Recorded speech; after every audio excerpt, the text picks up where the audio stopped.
Alors merci à vous de m'avoir invité pour parler de ce sujet brûlant, donc dans le cadre de la session Ça saigne au bloc.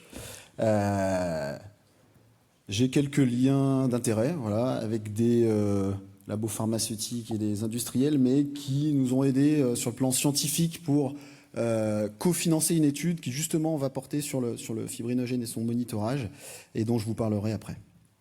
Voilà, donc pourquoi parler du fibrinogène ? Le fibrinogène, c'est un facteur de coagulation qui occupe une place centrale. Pourquoi ? Parce que, vous le savez, ça va d'une part jouer sur l'agrégation plaquettaire et également sur la coagulation plasmatique, puisque c'est le substrat terminal de la cascade de la coagulation, et il va être transformé par la thrombine en fibrine, le tout aboutissant à la formation de la masse fibrinoplaquettaire. En conditions normales, le fibrinogène, sa concentration, c'est entre 2 et 4 grammes par litre. Donc en fait, c'est le facteur de la coagulation qui a le dosage le plus important. Et en fait, pour toutes ces raisons, finalement, le fibrinogène, c'est le facteur qui va être le premier consommé, qui va le premier passer en dessous des seuils critiques en cas d'hémorragie. Et ça avait été montré dans cette étude ancienne, qui montrait chez 60 patients qui avaient une chirurgie majeure, et qui étaient inclus dans l'étude s'ils saignaient de plus de 20% de leur volume sanguin calculé. Et dans ce cas, ils avaient des prélèvements sanguins itératifs. Ce qu'on voit finalement, vous le voyez, c'est que lors du dosage des plaquettes et des facteurs de la coagulation, le fibrinogène, c'est celui qui a le besoin du moins de pertes sanguines pour passer en dessous du seuil critique. Alors les seuils critiques, ils sont discutables dans cette étude, et on va en rediscuter justement au cours de ce topo. Mais vous le voyez, ça a été illustré par ces courbes. Quand on compare à droite le fibrinogène et sa concentration en fonction des pertes sanguines par rapport au calcul de sang, de la masse sanguine, excusez-moi, on voit qu'on passe plus rapidement en dessous du seuil critique par rapport aux plaquettes qui sont à côté. Et ça, c'est intéressant, parce que cette définition de 20% justement de perte sanguine par rapport au volume sanguin calculé, c'est la définition qui avait été utilisée dans la recherche bibliographique pour l'argumentaire des recommandations sur le management du saignement périopératoire des guidelines de 2022 de l'ESAIC. Et on voit que finalement, ça peut concerner beaucoup de chirurgies, et pas forcément que dans les CHU où on va être équipé d'algorithmes transfusionnels avancés. La physiopathologie invoquée pour cette hypofibrinogénémie acquise en cas de saignement, c'est les pertes des facteurs de coagulation dans les pertes sanguines, c'est l'hémodilution des facteurs de coagulation et donc du fibrinogène par le remplissage vasculaire suite au saignement, c'est la consommation lors de la cascade de la coagulation et la fibrinogénolyse. Alors, le fait effectivement que ce facteur soit consommé le plus rapidement en cas de saignement fait que on doit effectivement s'intéresser à sa supplémentation.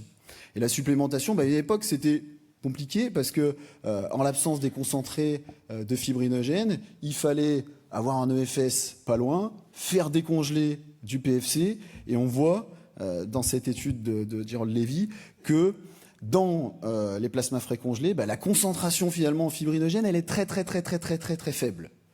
Or, dans les concentrés de fibrinogène, on voit que la concentration, elle est beaucoup plus importante. Et donc, on va arriver, avec des plus petites doses, bien plus facilement à corriger l'hypofibrinogénémie acquise en cas de saignement. Et ça a été montré dans ces modélisations de Peter Collins, que vous commencez à avoir vu un certain nombre de fois, et qui nous montre qu'effectivement, la dose de fibrinogène, c'est la courbe rose, pour arriver à passer au-dessus du seuil critique de 1,5 g par litre qui avait été choisi, elle est beaucoup moins importante que la dose dont on aurait besoin, soit de plasma frais congelé, soit de cryoprécipité. En plus de ça, il se trouve que le concentré de fibrinogène, in vitro, ça fonctionne. Vous voyez dans cette étude en microscopie électronique où les auteurs avaient dilué du plasma, puis avaient adjoint différentes quantités de fibrinogène en titration, et regardez la constitution du caillot en microscopie électronique, vous voyez finalement que plus on adjoint de fibrinogène, plus cette masse fibrinaire est qualitative, entre guillemets, et donc plus le caillot va être ferme. Donc, il est tout à fait licite de se poser la question, en cas d'un saignement au bloc opératoire, dans un hôpital périphérique, vous êtes sur une chirurgie potentiellement hémorragique, une prothèse de hanche par exemple, vous n'avez pas de FS, le chirurgien vous dit « ça saigne », au vu de toutes ces données, de toute façon, c'est forcément le fibrinogène qui est imputable au saignement. J'ai pas le FS, mais j'ai mon petit concentré de fibrinogène pas loin, j'ai juste à le reconstituer, il est directement dans le placard, et je vais pouvoir améliorer mon saignement. Qui parmi vous ferait ça dans la salle? N'hésitez pas à lever la main. Quelques-uns quand même, ouais. Mais vous avez raison dans l'ensemble. Effectivement, en premier, plutôt pas. Plutôt pas, et on va essayer de répondre à cette question. La première réponse, c'est que dans l'immense majorité des essais randomisés qui ont évalué l'administration de concentrés de fibrinogène, malheureusement, ça ne marche pas. Ça ne marche pas. On va commencer par cette méta-analyse dans le trauma. Alors, ce n'est pas l'objet spécifiquement de ce topo, mais on est obligé quand même d'en parler. Vous voyez là, dans cette méta-analyse de 5 essais randomisés, qui comparait donc le concentré de fibrinogène avec un autre comparateur. Donc, il y a de l'hétérogénéité, excusez-moi, dans cette méta-analyse, mais toujours est-il que les résultats sont là, c'est qu'il n'y a pas de différence en termes de mortalité avec l'administration de fibrinogène versus comparateur, et pas de différence non plus en termes de transfusion de concentré de globules rouges, de plasma frais congelé ou de concentré plaquettaire. En chirurgie de transplantation hépatique maintenant, ça ne marche pas non plus. Vous voyez donc sur cet essai randomisé, dont la méthodologie était discutable, puisque les patients étaient répartis pour recevoir du concentré de fibrinogène dans les deux groupes, guidés par l'ADIS du FIPTEM avec l'Eurothème, dont on reparlera un peu plus tard dans le topo, pour obtenir une valeur soit de 11 mm, soit de 8 mm.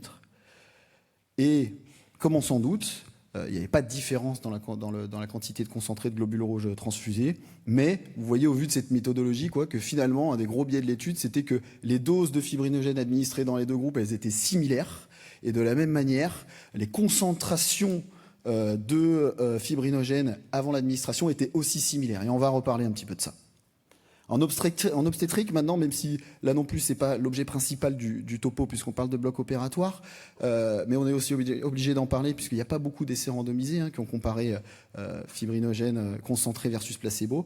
Et là, vous voyez dans l'hémorragie du postpartum, dans cet essai randomisé, que les patientes recevaient 2 grammes ou du placebo, il n'y avait pas de différence en termes de concentré de globules rouges.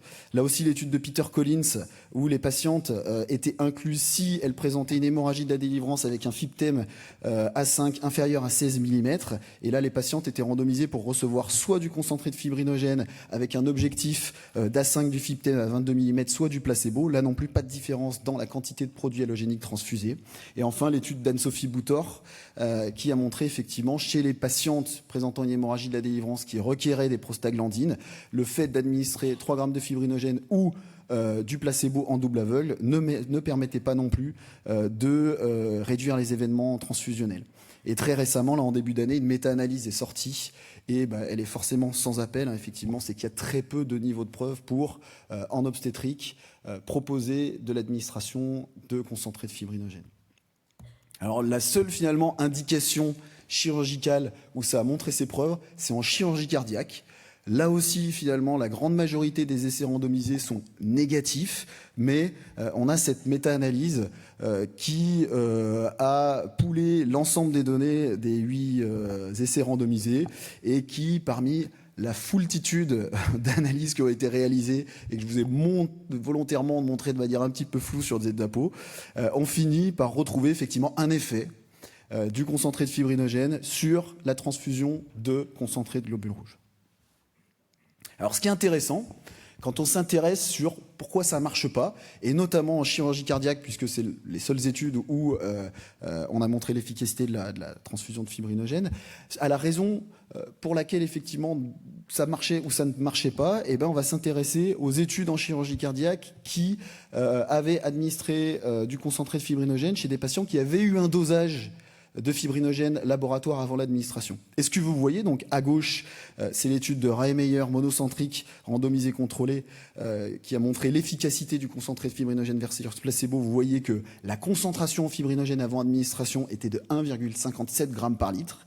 Et à droite, dans la même étude de Raemeyer, mais cette fois multicentrique, concentré de fibrinogène versus placebo qui est négative, on voit que la concentration en fibrinogène avant administration était de 1,9 g par litre.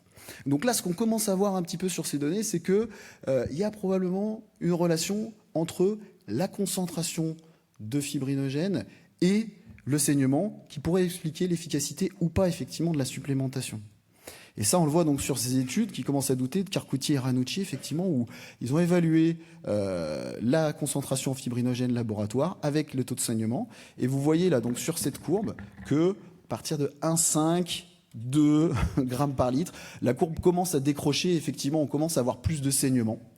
Et là, donc, c'est l'étude de Ranucci qui montre que là aussi, on a l'impression qu'il y a une cassure de la courbe aux alentours de 1,5, effectivement 2. Où on commence à avoir une augmentation du saignement. Donc on commence à avoir un petit peu poindre l'histoire des seuils, pour expliquer un petit peu tout ça. Le problème des seuils, c'est que, vous le voyez sur cette étude de Ranucci, il faut les utiliser avec une extrême prudence. Là, vous avez tout un tas d'analyses de niveaux de valeurs prédictives et négatives qui ont été réalisées avec plusieurs seuils de fibrinogénémie versus saignement par Ranucci. Et ce qu'on voit, c'est que dans l'immense majorité des seuils qui sont proposés, quoi qu'on essaye de tester, la valeur prédictive positive, elle est relativement mauvaise.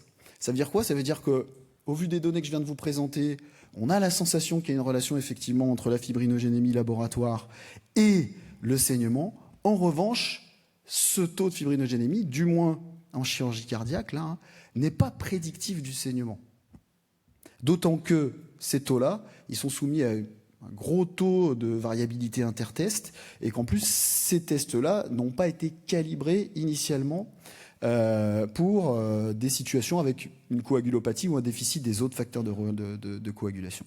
Ce que je veux vous dire par là, c'est prudence avec ces seuils, mais vous voyez quand même, pour la chirurgie cardiaque, que les recommandations nous proposent quand même de n'administrer du fibrinogène que en cas de seuil fibrinogénémie laboratoire inférieure à 1,5 g par litre au vu des données que je viens de vous présenter. Pour la chirurgie cardiaque, il y a des analyses similaires qui ont été réalisées dans un grand nombre d'autres types de chirurgie, et Anne a eu la gentillesse de nous les résumer dans ce papier avec toutes les recommandations des différentes sociétés associées. Et vous voyez que dans l'immense majorité des cas, les seuils proposés pour déclencher une transfusion de fibrinogène sont de 1,5, sauf dans l'hémorragie du postpartum, effectivement, où là on a des données qui sont beaucoup plus robustes, même si ce n'est pas le sujet du topo, pour nous dire que le seuil de 2 grammes par litre est prédictif du saignement dans l'hémorragie du postpartum.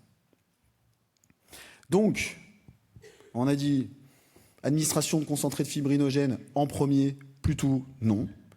Guidé par le monitorage, plutôt oui, mais avec un niveau de preuve limité, comme on l'a vu, et guidé effectivement, avec les données que je viens de vous présenter, par de la fibrinogénémie laboratoire avec des seuils adaptés à la situation clinique. Le problème, je vous le donne en mille, c'est que c'est l'obtention du dosage en laboratoire. C'est très très long, ça prend du temps, et le temps, c'est du sang. Alors il y a des équipes qui essayent de proposer une diminution des temps de centrifugation pour rendre des bilans de coagulation et des fibrinogénémies un petit peu plus rapidement, effectivement, et qui arrivent à passer d'une 50aine de minutes à une 20aine de minutes. Mais malheureusement, c'est quand même très peu utilisé en pratique dans vos centres. Je ne sais pas si vous arrivez à le faire, mais moi, en règle générale, un bilan de coagulation, c'est 3/4 d'heure, 1 heure, quoi. Donc en méthode CLOS, la méthode référence pour la fibrinogénémie laboratoire. Les tests viscoélastiques, eux, ils permettent effectivement de rendre des niveaux de fibrinogénémie dans des temps un petit peu plus inférieurs, et donc qu'ils soient élastométriques comme le Rotem, élastographiques comme le TEG ou sonoriométriques comme le Cantra. Dans tous les cas, ça va nous permettre de nous rendre un signal sur le fibrinogène en à peu près 15 minutes, quoi. Alors la corrélation avec la fibrinogénémie close laboratoire annoncée par les constructeurs, elle est toujours excellente, selon eux, on est bien d'accord. Souvent, elle l'est, c'est vrai, dans les études, mais comme vous le voyez ici, avec les 3 appareils, elle n'est pas comparable entre les appareils. Donc ça, c'est le premier point sur lequel j'aimerais attirer votre attention. C'est que vous voyez donc en haut, effectivement, que la corrélation entre le fibrinogène et la 10 du FIBTEM pour le Rotem et le FCS pour le Cantra, elle est plutôt correcte. En revanche, vous voyez qu'elle est moins bonne pour le TEG, quoi. Ça, c'était une étude j'ai 10 patients, quoi, avec 30 prélèvements, chez des patients qui saignaient en chirurgie cardiaque, quoi. Et ça s'explique par la technique. Donc, je vais revenir, vous connaissez tout ça, mais c'est juste important pour comprendre les limites de ces monitorages et pourquoi il faut utiliser leurs résultats avec prudence.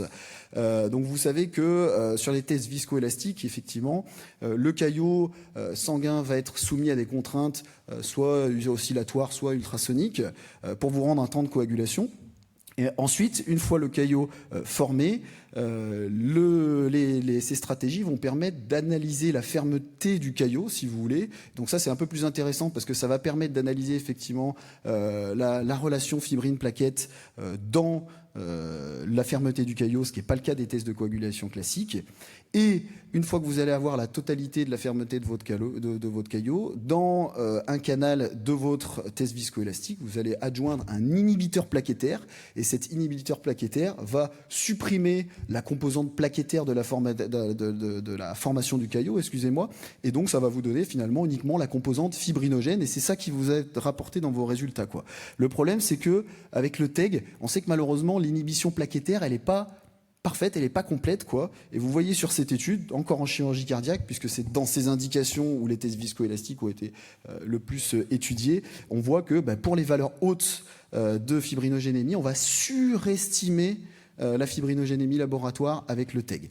Donc, prudence avec les valeurs rendues par ces tests viscoélastiques en fonction des différents appareils. Mais vous le voyez dans cette étude, même pour le même appareil, ici le FIBTEM, et donc c'est une analyse de la littérature de Ranucci de 2020, il a regardé dans la littérature les cut-offs prédictifs rendus par les différentes études pour une fibrinogénémie laboratoire de 1,5 g par litre. Et il y a plusieurs choses pour l'Eurothem qui sont intéressantes. La première, c'est que l'Eurothem, il va vous donner, pour le FIBTEM, pour l'analyse du fibrinogène, 3 résultats. La 5, donc c'est-à-dire l'amplitude du caillot à 5 minutes, la 10 à 10 minutes, et la MCF, c'est-à-dire l'amplitude maximum du caillot. Donc la première question, c'est que regarder. Et ensuite, une fois que vous avez décidé ce que vous regardez, et vous voyez que même pour un même cut-off de 1,5 g et pour le même canal, le même résultat utilisé, vous voyez que le cut-off il va extrêmement varier en fonction des études. Donc prudence avec les cut-offs rendus par les tests viscoélastiques. D'autant que, en plus de ça, la corrélation entre le résultat pour un même résultat, enfin pour un même, résultat regardé, donc là en l'occurrence pour l'A10 du FIBTEM, vous allez avoir une corrélation avec le close laboratoire qui va changer en fonction de votre taux d'hémoglobine. Et deuxièmement, lorsque vous allez administrer du fibrinogène exogène, et si vous faites un test viscoélastique avant, un test viscoélastique après, et là non plus, la corrélation ne va pas être la même. Donc prudence, prudence, prudence avec tous ces résultats, d'autant que si on regarde à nouveau ce tableau, vous voyez dans les différentes sociétés de recommandation qu'on ne propose pas de cut-off. On vous donne les fibrinogénémies laboratoires et on vous dit avec le résultat de test viscoélastique qui va être associé, quoi.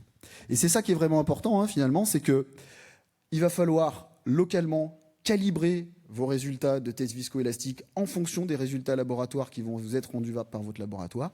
Et à partir de ça, proposer des algorithmes transfusionnels pour pouvoir adapter votre stratégie transfusionnelle en fonction des résultats qui vont vous être rendus. Et finalement, c'est bien ça qui est recommandé. On le voit dans les recommandations ESAIC de 2022. On nous dit qu'effectivement, il faut utiliser des tests viscoélastiques, mais il faut utiliser les algorithmes transfusionnels qui vont avec. C'est vraiment ça qui marche le mieux. Et vous avez là l'algorithme transfusionnel utilisé en chirurgie cardiaque à l'HEGP qui a permis de montrer une réduction dans une étude avant-après des besoins transfusionnels à nouveau en chirurgie cardiaque. Récemment, est arrivé sur le marché donc ces systèmes encore plus rapides de quantification du fibrinogène fonctionnel. C'est vraiment miniaturisé. En quelques minutes, vous avez un premier résultat de fibrinogénémie. C'est surtout développé dans l'hémorragie du postpartum parce que, je vous l'avais dit, effectivement, c'est là où on a les données les plus robustes pour dire que la fibrinogénémie inférieure à 2 est prédictive du saignement et de ses complications, effectivement. Et vous avez là donc une étude d'évaluation de l'équipe lilloise qui a montré que, effectivement, on a un bon taux de satisfaction avec ces appareils-là. Et vous voyez là la corrélation avec le fibrinogène close qui est bonne. bonne, et la courbe ROC pour prédire une fibrinogénémie inférieure à 3 grammes par litre qui est bonne aussi. Néanmoins, attention, l'impact clinique de ces devices doit encore être confirmé, ça n'a pas été le cas. Là, vous avez l'appareil du laboratoire concurrent avec, là aussi, une étude d'évaluation qui a été présentée par Corinne Frère à l'ISTH 2024 qui montre une bonne corrélation avec le fibrinogène laboratoire et une bonne courbe ROC pour prédire un fibrinogène inférieur à 2 grammes par litre. Donc, on a dit en premier, plutôt non. Guidé par le monitorage, plutôt oui, avec un niveau de preuve limité et avec une fibrinogénémie laboratoire adapté en fonction du seuil ou des tests viscoélastiques avec une calibration en local et l'algorithme intégré. Et si vous m'accordez 1 minute de plus, en bonus, il va être difficile de parler d'administration et de monitorage sans parler de la dose, même si ce n'était pas l'objet du topo, mais j'aimerais juste vous présenter quelques données très rapidement. On va juste revenir un peu à la chirurgie cardiaque, puisque à nouveau, c'est la seule indication où le concentré de fibrinogène a montré son efficacité. Quand on regarde cette méta-analyse qui regarde les 8 essais randomisés, et ben là, en ce qui concerne la dose administrée, c'est vraiment freestyle. C'est-à-dire que ça part de 1 gramme à 9 grammes. Donc là, faites votre choix. Dans l'étude qui marche, vous avez la formule qui a été utilisée pour calculer la dose de fibrinogène à administrer en fonction de votre cible de fibrinogénémie que vous visez. Mais dans l'ensemble, c'est quand même très très compliqué. Et finalement, lorsqu'on revient aux doses qui ont été administrées, eh ben, ça nous fait à peu près du 25 mg kg. C'est ce qui a été proposé par l'ISTH. Si on prend la borne inférieure pour un adulte de 70 kg, ça va faire à peu près 1,5 g. Se pose la question effectivement de proposer une administration en titration, guidée par le monitorage répété pour une dose minimale efficace. On a l'impression que ça semble quand même licite au vu du faible niveau de preuve. Même si, vous le voyez, alors sur cette méta-analyse, croyez-moi sur parole que c'est une méta-analyse qui a analysé les effets secondaires des concentrations des concentrés de fibrinogène. Il n'y a pas de signal de sécurité concernant l'administration de fibrinogène, là on est bon, mais à savoir que sur les études qui avaient évalué les concentrations en fibrinogène post-administration, finalement, on n'était jamais sur des concentrations suprathérapeutiques, entre guillemets, de plus de 4 grammes par litre.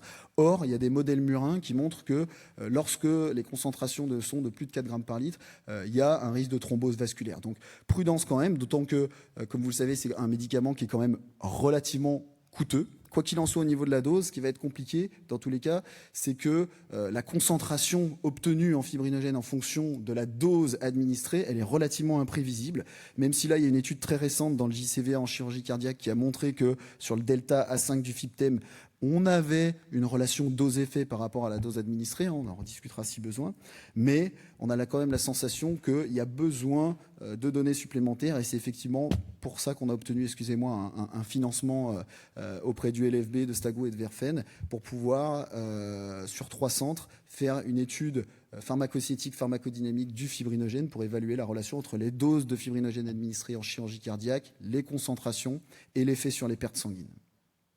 Quelques knowledge gaps pour moi, c'est qu'il faut aussi mieux identifier les patients pouvant bénéficier d'une concentration de fibrinogène. Est-ce qu'il faut administrer du fibrinogène en fonction du degré d'hypofibrinogénémie acquise et si oui, lequel?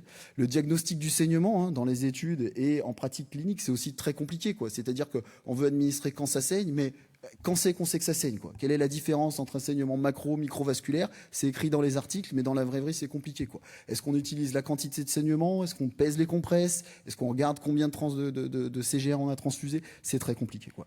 Est-ce que les doses dans les études étaient adaptées? Est-ce qu'on en faisait assez aussi?